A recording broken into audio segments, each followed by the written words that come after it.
సభ్యులతో కలిసి గ్రామసభ నిర్వహించారు. ముందుగా పంచాయతీ కార్యదర్శి బాలకృష్ణారెడ్డి పంచాయతీ అజెండాను చదివి వార్డు సభ్యులకు వివరించారు. వార్డుల్లో ఉన్న సమస్యలను సభ్యులు గ్రామ సర్పంచ్కు తెలియజేశారు.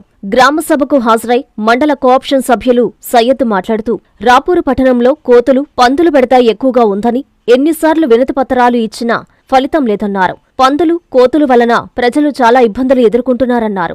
వెంటనే వాటి సమస్యను పరిష్కరించవలసిందిగా సర్పంచ్ జయమ్మకు వినతిపత్రం సమర్పించారు. కార్యదర్శులు తరచూ మారుతుండడం వలన కూడా పరిష్కారానికి ఆటంకంగా మారిందన్నారు.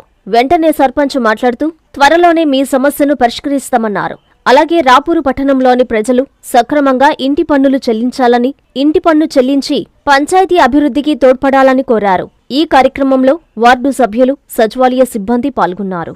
ఈరోజు ఫిబ్రవరి 9వ తేదీ జరిగిన ఆఖరి పంచాయతీ సమావేశంలో పలు సమస్యలు వార్డు మెంబర్లతో కలిసి ప్రస్తావించినాం. కానీ ముఖ్యంగా రాపూరు పంచాయతీలో అభివృద్ధి అనేది కొన్ని ప్రాంతాలకు పరిమితమైంది.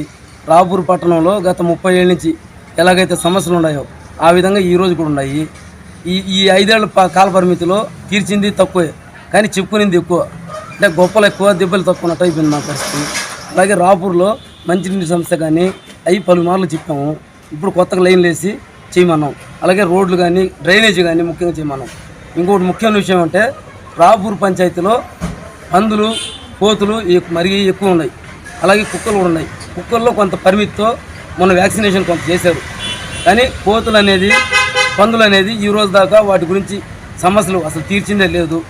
ఆ సమస్యలు మేము ముఖ్యంగా రాపూర్ పంచాయతీ పాలకవర్గ సభ్యులు వీళ్ళందరూ వార్డు మెంబర్లు మొత్తం ఈరోజు ముఖ్యంగా సమావేశంలో మాట్లాడి చర్చించడం జరిగింది. అవి తీరుస్తామని చెప్పి సర్పంచ్ గారు, సెక్రటరీ బాలకృష్ణారెడ్డి సార్ గారు హామీ ఇచ్చారు.